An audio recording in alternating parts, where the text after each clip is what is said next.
Peace. Shalom.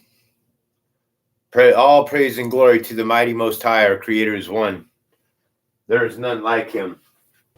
Blessings to the children that serve the Creator, the self-existing eternal one. Welcome to whoever's in the room. Much love. Thanks for joining me.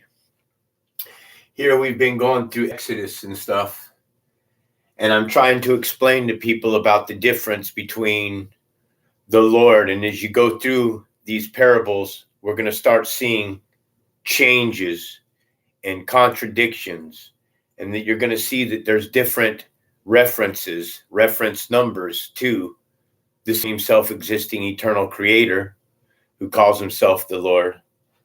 Also, this Lord is the proper name of the God of Israel. They call him Yahweh. Okay? Me personally, myself, I just worship the Creator. Okay? Okay, because Yahweh here, in a sense, to me, was a watcher. Okay? And Yah.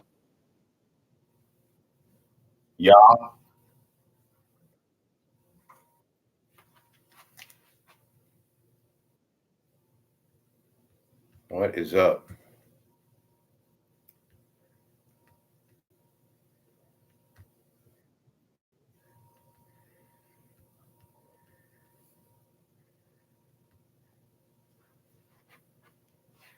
Proper name of God of Israel, which is Yahweh, the watcher, the Creator.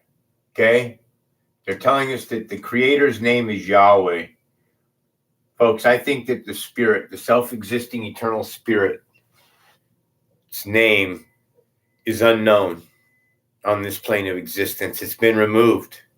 It says over and over that the people shall call me by my name, but they only identify the name with Yahweh, the Lord, Jehovah, Jesus, Joseph, all of these different. So let's begin. The covenant is confirmed. Exodus 24. Then the Lord said to Moses, the Lord here again, 30:68. Okay. Proper name of God of Israel, 30:68. Same thing over here, 30:68. Said to Moses, come up to the Lord, you and Aaron, Nadab and Abihu, and 70 of the elders of Israel. The elders of Israel. So most of you are probably thinking the nation of Israel, but the elders of Israel, this would be the elders of Jacob, the bloodline of Jacob. Jacob's name was changed from Jacob to Israel. So bring 70 of the elders of Jacob.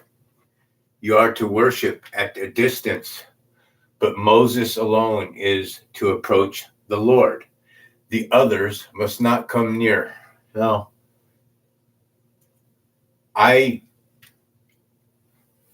I'm bummed out about this because, I wouldn't want to see the Creator in this plane of existence at all, because you can't see the Creator and live.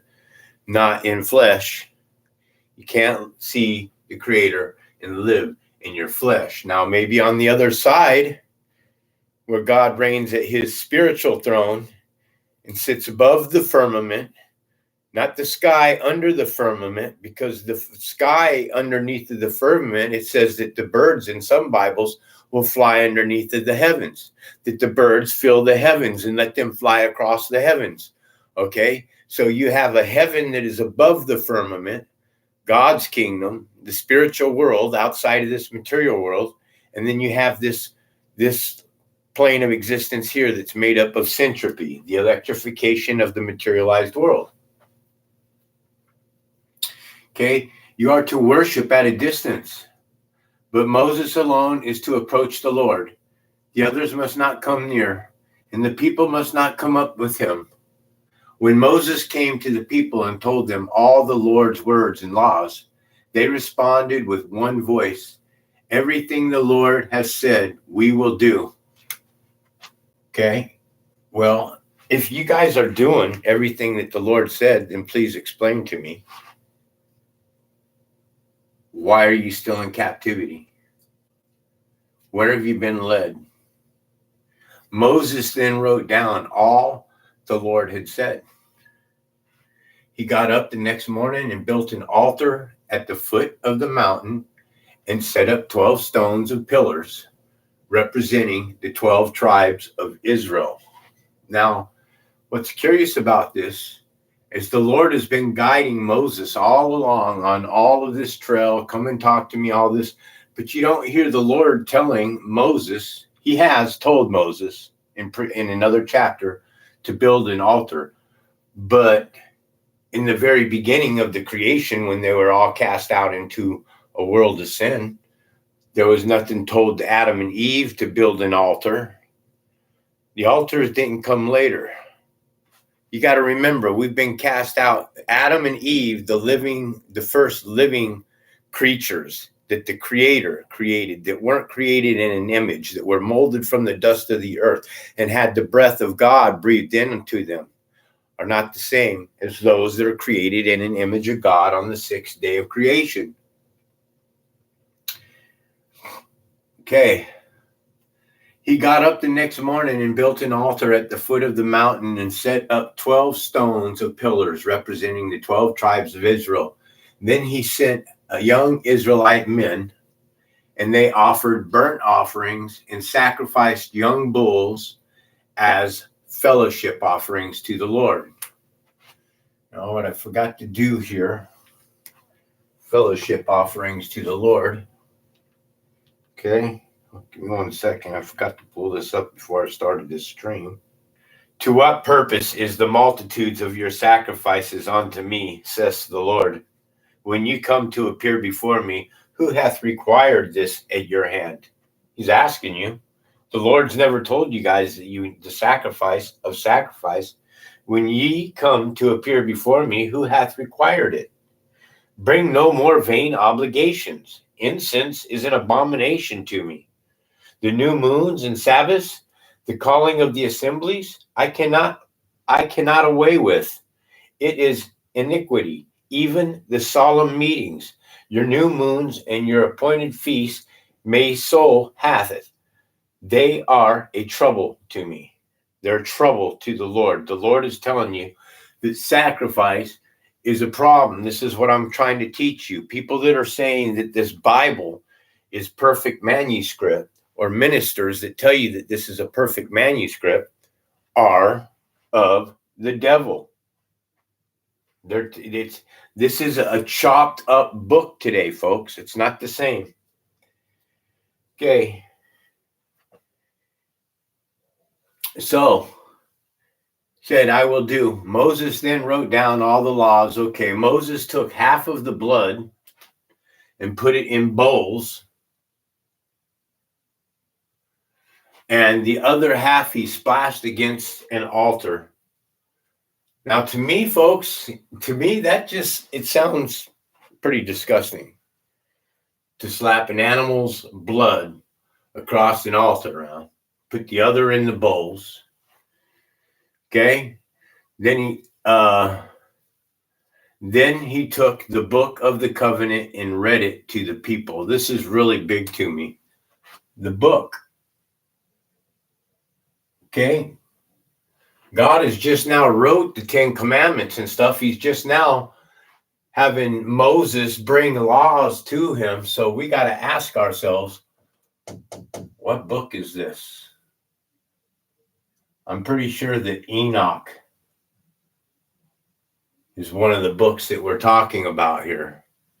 Yeah, because there was a big war that was going on in heaven that transpired between those fallen angels, which were probably once watchers, higher angels, other than, you see, God created three kinds of creations. He created spiritual angels, those angels that are behind the scenes that you can't see. And then he created a human race, okay, and breathed the breath of life on them, the human race.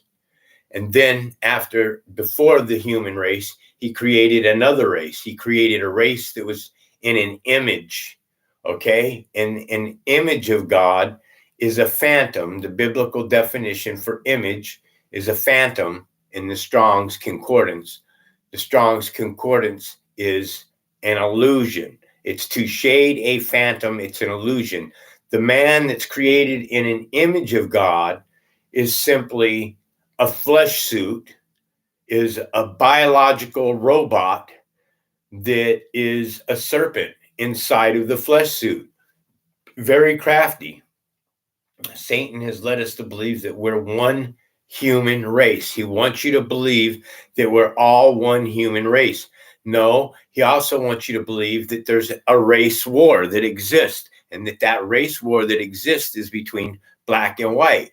And the race war that exists has nothing to do with black and white, because evil comes in both black and white and good comes in both black and white. But there are a chosen set of people. There is an order of creation. Okay, you have the lowest creation here, which are all the animals and stuff. Were at one time would have been a lower creation to us, mankind, but we've destroyed them. By the multitudes, we've caused animals to go extinct. And all people can do is look at the next video on TikTok, man, and not be aware that you are part of the hive problem here. Your consumption of products on this plane of existence is part of the problem. You thinking that you need everything on the face of the earth underneath is the part of the problem. So then he took the book of the covenant and read it to the people. They responded. Now remember, the Creator has told us not to add or subtract from his word. So clearly, there's a book that was removed, a book of a covenant that Moses was reading to the people before, because Moses is just now starting in with the books. You see, I don't think that Genesis was written by Moses. I think Genesis was written by Enoch. Okay, and the Gentile got a hold of the Bible, and they changed the prophets, and they've changed the stories, and they've twisted everything up. And in doing so, it allows you to see the inconsistencies of the Bible. Moses sprinkled the blood and then sprinkled it on the people.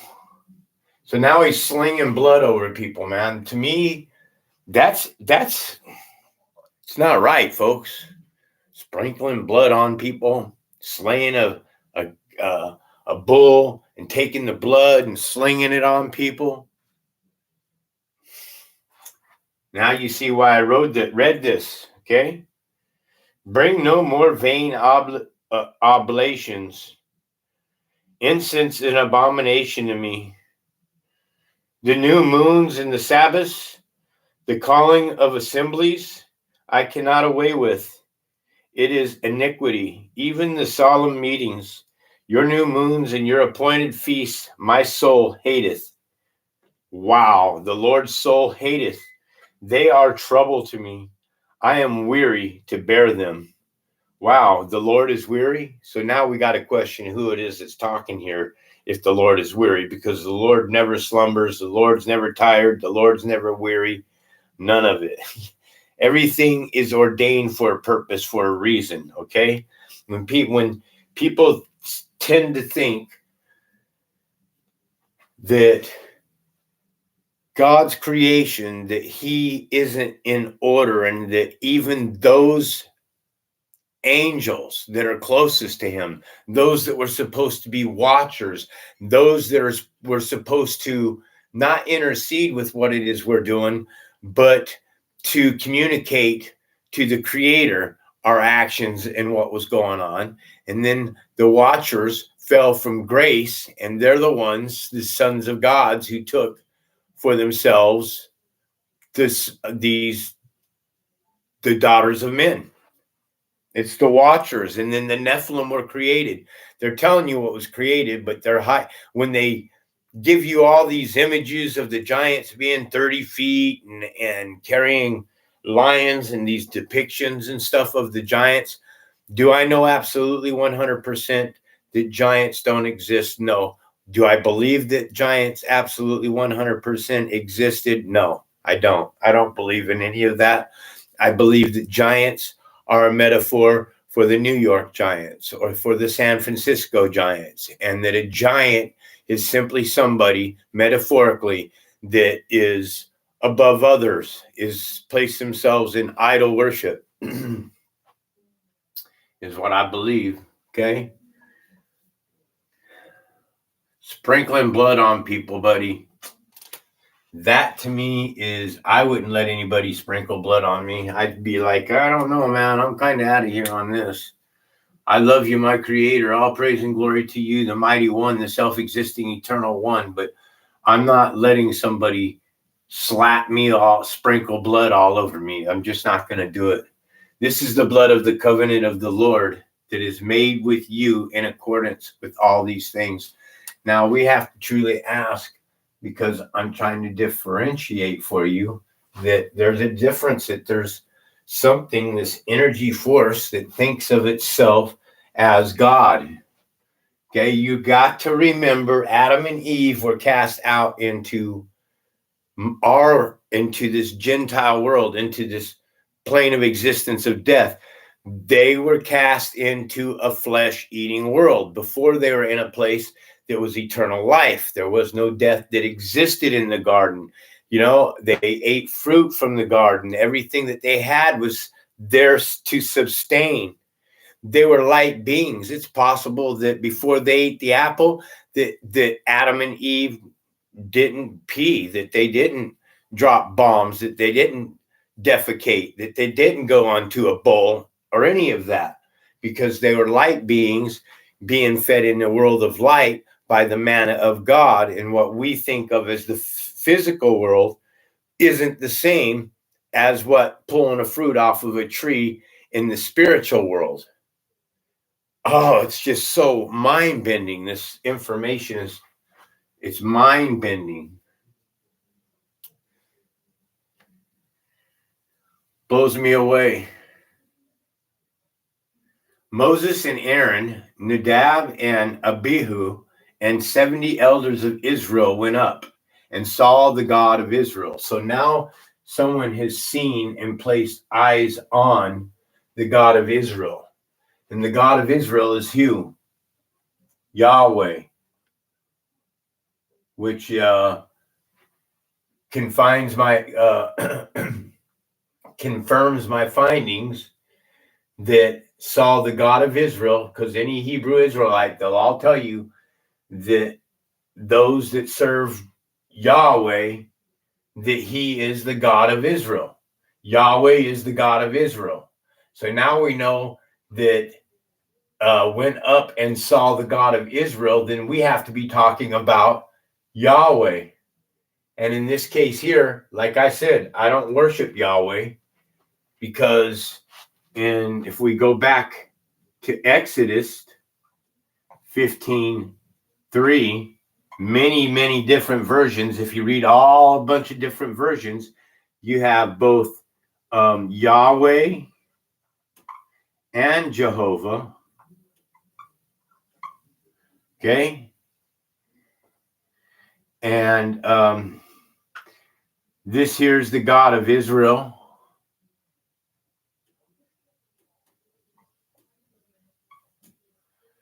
Jehovah is the God of those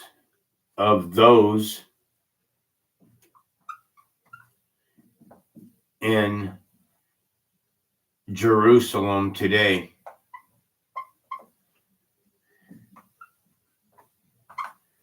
Okay. So in Exodus 15:3, it says, Yahweh is a man of war. Yahweh is his name. It also says that the Lord is a man of war. The Lord is his name. It says Jehovah is a man of war. Jehovah is name. Well, what does all this mean? Because each and every one of those that I just now mentioned to you are all men. They're men, folks. And they're all, and what?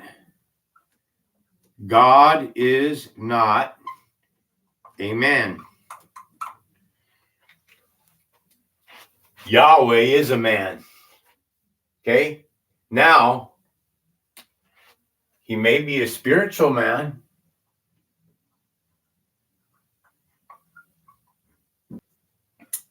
So now we know that this God of Israel, it has to be Yahweh that we're speaking about. Okay? Under his feet was something like a pavement. That's kind of disturbing to me. A pavement. So cities of pavement they already had roads and pavements and everything that were going on then. So this plane of existence was under destruction. Okay. The Israelites, again, are the elites. Okay. But I have said in many of my other lessons that if you think about it, the word Israel, that you have three gods here. Okay. You have Isis. Okay. You have sun, Ra, the sun, and then you have El, which is God. Israel. Trinity right there. Just pointing stuff out to you. Israel are the elites. Okay. Israelites are the elites. They saw God and ate and drank. So when it says they saw God, this one here,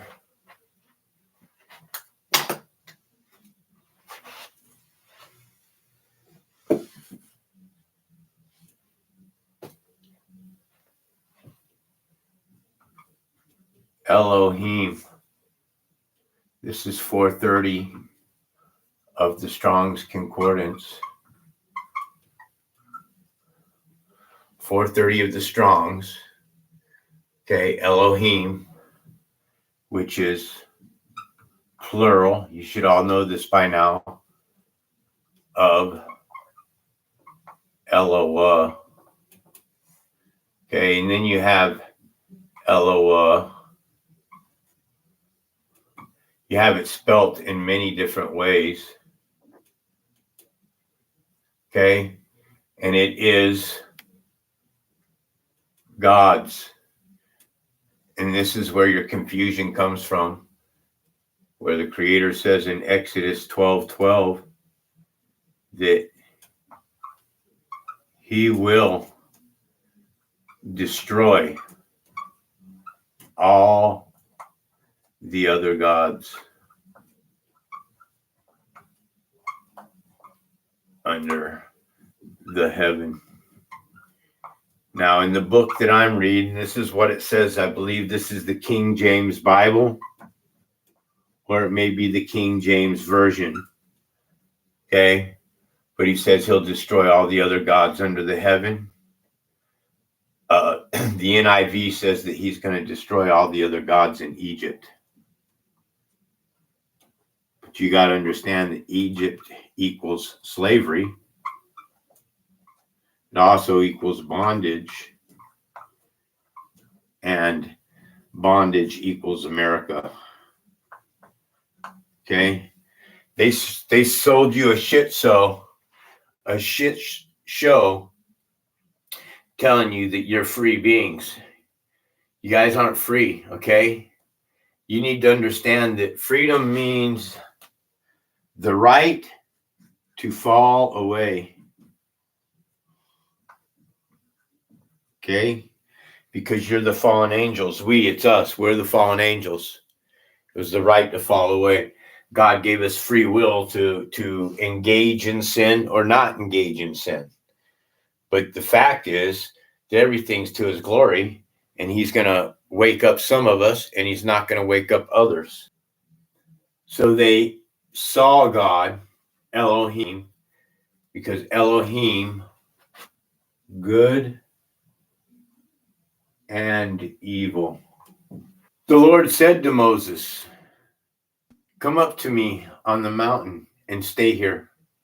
I will give you the tablets of stone with the laws and commandments I've written for their instructions." Well, now Moses, we're going to find out, is going to come up down. He's going to be up on the mountain for 40 days. So, and then we're going to come back down and we're going to be given the 10 commandments again. Well, the 10 commandments were already given to us in chapter 20. The 10 commandments come. So now the Creator is telling you that he's going to give you the commandments. This is important on the tablets. Okay, let's read through this. And I will give you the tablets of stone. The stone here is a metaphor, as in like written in stone. Okay, it'll be on your mind, regardless if you're in sin or not. You know that these tablets of stone are your mind. It's your conscience. It's the tablets of God, the left and right hemisphere of our brains. That is the tablets of God. Okay? With the law and the commandments I have written for their instructions. Then Moses set out with Joshua, his aide, and Moses went up on the mountain of God. Again, this is Elohim. Okay? So Moses is going up on the mountain with God, with Joshua. He said to the elders, "Wait here for us until we have come back for you.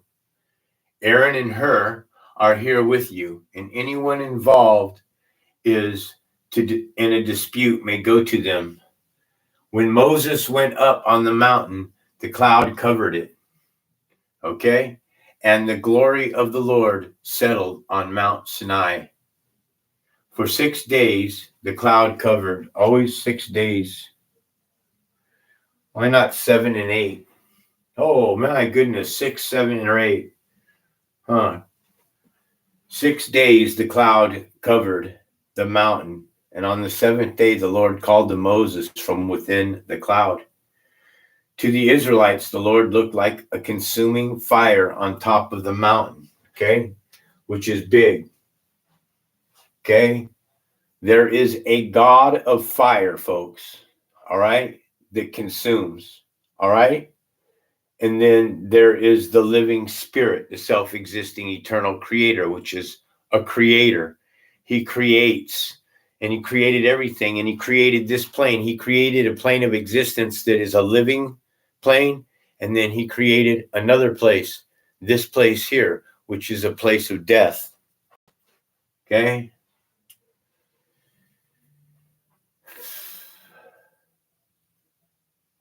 When Moses went up on the mountain, the cloud covered it, and the glory of the Lord settled on Mount Sinai. For 6 days, the cloud covered the mountain, and on the 7th day, the Lord called to Moses from within the cloud. To the Israelites, the Lord looked like a consuming fire on top of the mountain.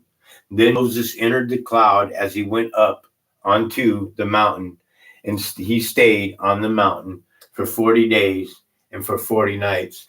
And I'm looking forward to the next chapter here, getting it written down and finishing and getting everything done. I want to thank anybody who comes in and watches this video.